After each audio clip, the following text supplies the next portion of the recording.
Got 9 people dead, knew the impact of his target. South Carolina police described this as a hate crime and have issued surveillance camera pictures of a white man in his early 20s and his car. In the past hour, the mayor of Charleston, Joe Riley, gave his reaction at a press conference. This is an unfathomable and unspeakable act by somebody filled with hate and with a deranged mind. We need every tip we can get to bring this person into custody as soon as possible, and of course, we'll make sure that he pays the price for this horrible act. This is an historic church. AME Church and the African American churches were very important, religious as well as social pieces of a fabric of society here for a few hundred years. People come to these churches to pray and worship and to support each other, help each other. And this historic church was exactly that. Mayor Joe Riley. So what's the context of all of this? Well, Sir Christopher Phelps is Senior Lecturer in American Studies at the University of Nottingham. Earlier in his career, he worked as a reporter and covered several neo-Nazi hate crimes. And this was a very symbolic location. Yes, it was.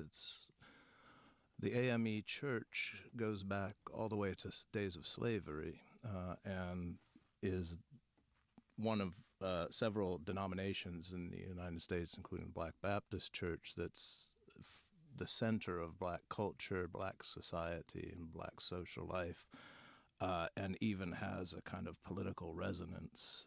Denmark Vesey was a famous black liberationist in the age of slavery and now in the pantheon of African-American heroes, and was a member of this particular church all the way back in the early 19th century.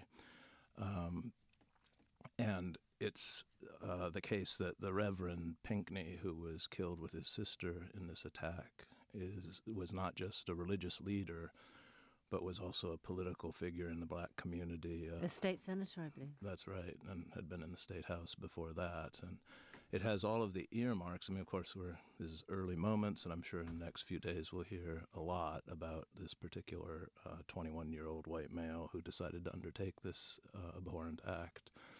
But what it has is the looks of being an assassination, an attempt to decapitate South Carolina's black political community, and not just an attack on a religion or faith or gathering of churchgoers.